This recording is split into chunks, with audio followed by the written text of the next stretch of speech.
ప్రజాహితం ప్రగతిశీలం. కానీ అవన్నీ పక్కన పెట్టి నిన్న ఆయన ప్రెస్ మీట్ పెట్టిండు నిజామాబాద్ లో. పెట్టి ఏం చేస్తారు, కేసీఆర్ గారిని అనరాని మాటలు అంటున్నాడు. ఎన్ని రకాల మాటలు అనాలో అని అన్నాడు. ఒక ఆడబిడ్డగా నిజంగా అందులో ఉన్న కొన్ని మాటలు విని బాధ అనిపించి, అసలు మనకి ఇంత దరిద్రమైన రాజకీయం అవసరమా, తెలంగాణలో ఇంత చెత్త మనుషులు అవసరమా, ఇంత చెత్త ఆరోపణలు అవసరమా అని ఒక బాధతోని వాళ్ళు నేను ప్రెస్ మీట్ పెడుతున్నా. మా ఎంపీ అరవింద్ గారు బురదలు అంటాడు, ఆయన మీద రాయేస్తే తెల్లటి మన బట్టలే పాడైతే. అందుకే మేము ఎవరం పెద్దగా నేను పట్టించుకొని మాట్లాడడం, అంతేగాని ఆయన పెద్ద వీరుడో శూరుడో అని కాదు. అటువంటి బురద మీద రాళ్లేయొద్దని చెప్పి ఇన్ని రోజులు ఆగినాం. కానీ నిన్న ఆయన ఒక మాట మాట్లాడి, నేనట కాంగ్రెస్ పార్టీ ఖర్గే గారితో మాట్లాడి కాంగ్రెస్ పార్టీలోకి పోతున్నట్టు. ఆయన కలవడ్డదో మరి ఎవరు చెప్పిండో, ఆయన ఏమంటుండు, ఎవరో కాంగ్రెస్ సెక్రటరీ చెప్పిండట. అంటే ఏంటి విషయం, నువ్వే వాళ్ళతో టచ్ లో నేను లేను, నీకేం పని కాంగ్రెస్ సెక్రటరీతో, నువ్వు బీజేపీలో ఉన్నావు కదా ఎంపీ, నీకేం పని, కాంగ్రెస్ సెక్రటరీ నీకెందుకు చెప్తాడు, నువ్వు నా మీద చెప్తాడు ఆయన నీకు.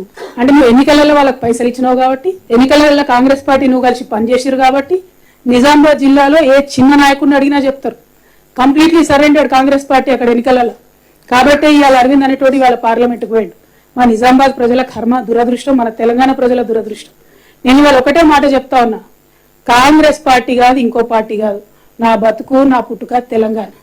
తెలంగాణ పేరు లేని, తెలంగాణ వాసన లేని పార్టీలతో నాకేం సంబంధం ఉంటుంది, నాకెందుకు ఉంటుంది. ఇటువంటి పిచ్చి పిచ్చి మాటలు మాట్లాడి ప్రజల మీద ఏదో కన్ఫ్యూజన్ క్రియేట్ చేయాలి, నా మీద ఏదో అబండాలు వేయాలని చెప్పి ఎంపీ అరవింద్ ప్రయత్నం చేస్తే, నేను ఇంతవరకు 2006లో నేను ఇంట్లోకి వెళ్ళి బయటకు వచ్చి ప్రజా జీవితంలోకి వచ్చినా అంటే 2006 నుంచి 2022 వరకు ఏ ఒక్క వ్యక్తిని కూడా నేను పర్సనల్ గా తిట్టలేదు. ఎప్పుడు ఇష్యూ మీదనే మాట్లాడినాను. చాలా సార్లు విలేకరులు మిత్రులు అడుగుతారు, కొద్దిగా టెంప్టింగ్ అక్క ఇట్లా మాట్లాడు అట్లా మాట్లాడాలి. నేను ఒకటే చెప్పిన, ఇష్యూ మీద మాట్లాడతా బ్రదర్, నేను వ్యక్తుల మీద మాట్లాడాలి. కానీ వాళ్ళ వ్యక్తి మీద వ్యక్తిగతంగా చెప్తున్నా నేను. అరవింద్ గుర్తుపెట్టుకో, ఇంకోసారి నా గురించి పిచ్చి పిచ్చిగా మాట్లాడితే నిజామాబాద్ చౌరస్తాలో చెప్పుతో కొడతా, మామూలు కూడా కాదు. తమాషాలు అవుతున్నాయా చూస్తూ ఊరుకుంటుంటే? భాష లేదు, పద్ధతి లేదు, మాట లేదు, మంతి లేదు, కేసీఆర్ గారు గౌరవం లేదు, ఇంకోరు లేదు. ఏం చేసినావు, నీ కాంట్రిబ్యూషన్ ఏముంది తెలంగాణకి? ఎందుకోసం మాట్లాడుతున్నావు ఇట్లా? ఎవరి మీద పడితే వాళ్ళ మీద ఎంత పడితే అంత మాట మాట్లాడితే చూస్తూ ఊరుకుంటావు అనుకుంటున్నావా? బిడ్డ చెప్తున్నా, ఎక్కడికి పోతావో ఎన్నికలలో ఎంతబడి ఓడిస్తా నిన్ను. అదేవిధంగా ఇట్లా మాట్లాడినావు అనుకో, మామూలుగా దన్నం పట్టుకొని తంతం బిడ్డ, ఎక్కడికి పోతా అక్కడ. తమాషాలు అయితేనే చూస్తూ ఊరుకుంటుండే. రాజకీయం చేయి, ఇట్లా పిచ్చేషాలు లేకు. ఇంకొకసారి మాటలు రావనుకోకు. వచ్చు, మర్యాద ఉండాలి పాలిటిక్స్ లా, దిగజారొద్దు. ఒక ఆడబిడ్డతో వాళ్ళ ఇంత మాట అనిపించుకున్నావు అంటే ఈ రాష్ట్రంలో రాజకీయాలను భ్రష్టు పట్టిస్తున్నా అని అర్థమైంది కాబట్టి ఇది చెప్పడానికి వచ్చిన. ఇంకొకసారి ఈ వ్యక్తి మీద నేను మాట్లాడాను జీవితంలో, కానీ ఈ వ్యక్తి రాజకీయంగా ఎక్కడ పోటీ చేసినా అక్కడ పోయి మరీ ఓడిస్తా. ఎక్కడన్నా పిచ్చి పిచ్చి వేషాలు మాట్లాడితే మాత్రం మెత్తగా దతం వెంటబడి ఓడిస్తాం చెప్తున్నా. ఎందుకంటే ఒకటే చెప్తారు తెలంగాణలో, కుక్క కాటుకు చెప్పు దెబ్బ, మామూలు విషయం అర్థం కాదు కుక్కకు. కాబట్టి అలా చెప్తున్నా, ఇంకొకసారి నా మీద నేను పార్టీ మారుతా అని ఇదని అదని అడ్డమైన కూతలు కూస్తే చెప్పు తీసుకొని నిజామాబాద్ చౌరస్తాలో కొడతా బిడ్డ. ఏమనుకుంటున్నావు? అన్పార్లమెంటరీ అనుకోండి, ఇంకోని 16 సంవత్సరాలు ప్రజా జీవితంలో చాలా ఓపికతో పేషెన్స్ తో ఉన్నటువంటి నన్ను ఇవాళ ఇంత మాట నా చేత అనిపించిందంటే వాడు ఎంత చీప్ ఫెలోనో మీ అందరూ ఆలోచన చేసుకోండి. తెలంగాణ ప్రజలకు నేను క్షమాపణ చెప్తున్నా ఇట్లా మాట్లాడుతున్నందుకు.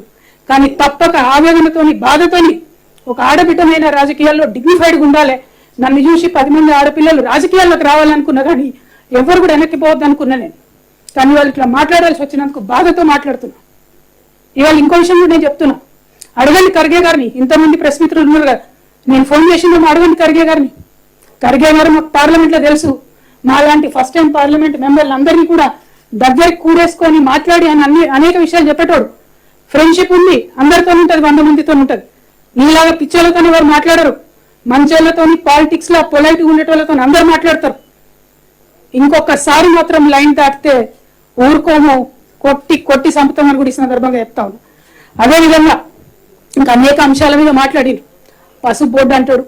నేను ఇవాళ ఒక మాట అడుగుతా ఉన్నా, పసుపు బోర్డు ఇస్తా అని బాండ్ పేపర్ రాసిచ్చు, పసుపు బోర్డు రాకపోయా, అది అబద్ధమా కాదు? ఇవాళ నువ్వు చేయాల్సింది రాజకీయాల్లో ఉన్నటువంటి వాడి పసుపు రైతుల కాళ్ళు పట్టుకొని క్షమాపణ కోరి తిరగాలి తప్పితే సిగ్గు లేకుండా బోర్డు కన్నా ఎక్కువ ఇంకోటి తెచ్చినా అంటున్నాం. మా నిజామాబాద్ లో ఒక రైతు ఉంటాడు, మనోహర్ రెడ్డి గారు అని, 25 ఏళ్ళే ఆయన చెప్పులేసుకోక. నేను పసుపు బోర్డు టాపిక్ తీసుకున్నది ఆయనను చూసి ఇన్స్పైర్ అయినా. నేను పసుపు బోర్డు రావడానికి నేను చెప్పులేసుకోకుండా తిరుగుతా అని చెప్తే ఆయన చూసి ఇన్స్పైర్ అయ్యి పసుపోటు కోసం ప్రయత్నం చేస్తా అని చెప్పి నా ప్రయత్నాలు మొదలుపెట్టినా. కానీ ఈయన ఎందుకోసం మొదలుపెట్టిందో తెలియదు. పాప మా మనోహర్ రెడ్డి అదే జాగరణ్ మంచో బిగరన్ మంచో మొత్తం అది బీజేపీ ఆర్గనైజేషన్. కానీ అక్కడ కూడా ఆయనకి ఏమాత్రం గౌరవం దొక్కలేదు. నేను వాళ్ళకి కోరేది ఒకటే, మనోహర్ రెడ్డి లాంటి రైతుల కాళ్ళు పట్టుకొని క్షమాపణ అడిగి నువ్వు తిరుగు. రాజకీయాల్లో ఉంటే నీతి నిజాయితీ కొంతన్న మర్యాద ఉండాలి, కనీసం ఆ ఇంగిత జ్ఞానం ఉండాలి. ఆ విషయం మీద ఆలోచన చేయవలసిందిగా నేను ప్రజలందరూ కూడా కోరుతూ, ఇంత నీచమైనటువంటి వ్యక్తి మీద ఆయన కోసం దిగొచ్చి ప్రెస్ మీట్ పెట్టాల్సి వచ్చినందుకు, ప్రెస్ మిత్రుల సమయం కూడా వృధా చేసినందుకు మీకు కూడా నేను క్షమాపణ చెప్తున్నా. కాకపోతే తప్పలేదు, తప్పనిసరి పరిస్థితుల్లో చెప్తున్నా, ఇంకొక మాట ప్రెస్ అనేది ఈ వ్యక్తి మీద నేను పెట్టను. కానీ పొలిటికల్ గా ఎక్కడ పోయినా వెంటాడి ఓడిస్తాను మాత్రం ఈ సందర్భంగా తెలియజేస్తూ, మళ్ళొకసారి ఇక్కడికి వచ్చిన బీజేపీ మిత్రులందరూ కూడా మనస్ఫూర్తిగా ధన్యవాదాలు తెలియజేస్తాను.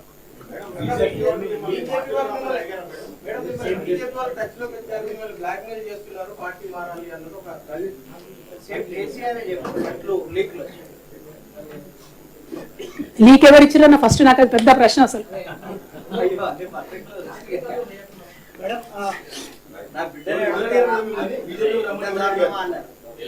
See, I'll tell you something.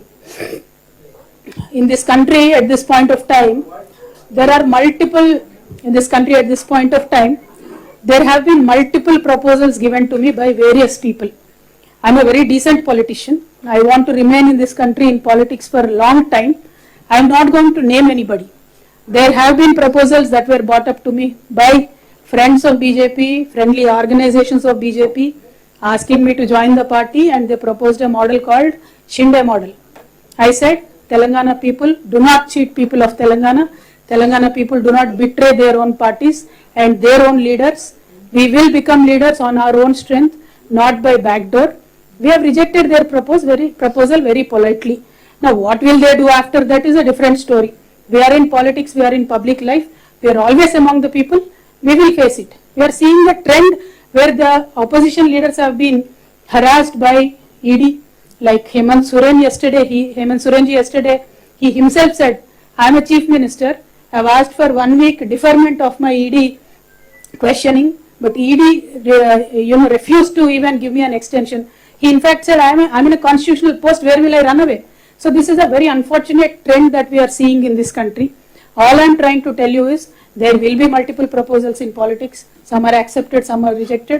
The proposals that were brought to me, I have categorically rejected them, because my heart always is in a party where my leader is, and I have only one and only leader in this entire life, and he will remain to be the one.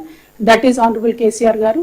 My life, my entire political career is with him and only with him.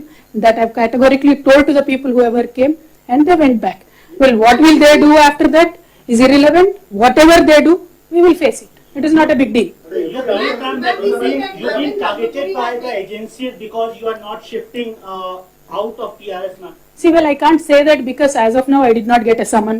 Officially I am not summoned, or officially there is nothing on me. But unfortunate situation in this country is, unofficially there is a leak every day. Unofficially there is a scam every day. When BJP party leaders were speaking about so-called liquor scam, I got a court order. If they have any respect for the honorable courts, they should not speak. But BJP leaders we've seen have no respect for any kind of institutions in this country. So they're constantly speaking. See, it is up to the people to decide. If there is a scam at all, if there is a proof at all, let the agencies come, we will cooperate. In the past few months, ma'am, we are witnessing heightened activity of central agency, IT, ED, CBI. There is increased activity of these agencies. You believe these are politically backed activities?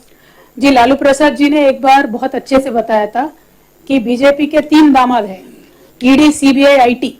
तो ये 3 दामाद जब भी बुलाए आ जाएंगे, वही opponents के घर पे ही आ जाएंगे. तो हालत तो ऐसा ही है, क्योंकि जब से बीजेपी पावर में आई है तब से लेके आज तक तकरीबन 25,000 केसेस ऑपोजिशन लीडर्स पे लगाए गए, लेकिन एक भी केस बीजेपी नेता पे नहीं है. आज जनता को यह सोचना चाहिए कि बीजेपी के नेता पे ईडी क्यों नहीं लगती, आईटी क्यों नहीं लगती, सीबीआई क्यों नहीं लगती. क्या ये दूध के धुले हुए गंगा मैया में पैदा होके आए क्या? ऐसा तो नहीं है ना. क्यों बीजेपी नेताओं पे ईडी नहीं लगती? और जो नेता पे ईडी लगता है, या तो जय मोदी करेगा तो नहीं ईडी होगा, नहीं तो जय मोदी नहीं बोलेगा तो फिर ईडी होगा. ये तो ED CBI IT have become a washing powder Nirma kind of a concept, Nirma में नहला के बीजेपी में ले लेते हैं। तो this is what they are doing, unfortunate situation, but there is a time, बहुत ज्यादा हो गया ये इस तरीके का राजनीति, लोगों को भी पसंद नहीं आ रहा है। बराबर लोगों से एक इनकलाब निकल के आएगा और बराबर हमारे जैसे नेता जो है, जो लोगों में हमेशा रहते हैं, हमारे साथ जनता देगी, हमारा पूरा पूरा विश्वास है। अरविंद के घर के ऊपर प्रोटेस्ट हुआ है ना, अभी vandalized। Arvind Dharmapuri has raised an allegation that you tried to contact the Congress leaders. What do you have to say on that? Madam, मैंने अभी तक बताया था, वो एलिगेशन किस तरीके से अरविंद जी के सपने में आया मुझे तो नहीं मालूम, लेकिन आप तो नेशनल चैनल पे काम करती है मैडम, आप खरगे जी को फोन लगा के पूछे क्या मैंने खरगे जी से फोन किया है, बात किया है। वैसे मुझे किसी भी पार्टी में ज्वाइन करने में कोई भी इंटरेस्ट नहीं है। हमारा पार्टी टीआरएस अभी बीआरएस बनाए, कल को नेशनल लेवल पे काम करेगा, हम बराबर नेशनल लेवल पे काम करेंगे। जो आज हमने तेलंगाना में विकास करके दिखाया है, वो कल के दिन पूरे भारतवर्ष में विकास करने के लिए अलग अलग मॉडल बनाएंगे, जनता के पास जाएंगे, जनता मानेगी, मदद देगी तो बराबर उनके लिए काम करेंगे। మీకు V6 వాళ్ళకి తెలియకుండా అడుగుతారా నన్ను?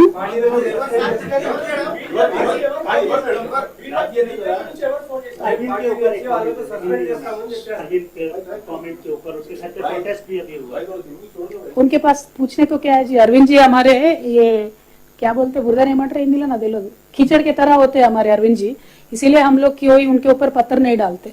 बहुत चिचोरा किस्म के आदमी है उन्होंने, लेकिन आज उन्होंने एक एलिगेशन लगाया, इसीलिए मैं जनता को क्लियरिटी देने के लिए मैं यहाँ आके बात कर रही हूँ, वरना उनका नाम लेने के भी लायक नेता नहीं है वो। आज अनफॉर्चुनेट है बीजेपी में इस तरीके के नेता है, तो मैं जनता से इतना ही अनुरोध करना चाहती हूँ, आप पॉलिटिक्स में डिग्निटी मत गिराइए। पॉलिटिक्स में अनेक तरीके के चर्चे होते रहते हैं, होने दीजिए, कोई हाँ बोलेगा कोई ना बोलेगा, इसका ये मतलब नहीं होना चाहिए उनके ऊपर ईडी प्रयोग करो, सीबीआई प्रयोग करो, आईटी प्रयोग करो, ये जरा भी इंसाफी नहीं है, ये जरा भी एक पॉलिटिकल तरीका नहीं है। पॉलिटिक्स को पॉलिटिकली ही सामना करना पड़ेगा और हम तैयार है। Thank you so much. जय तेलंगाना।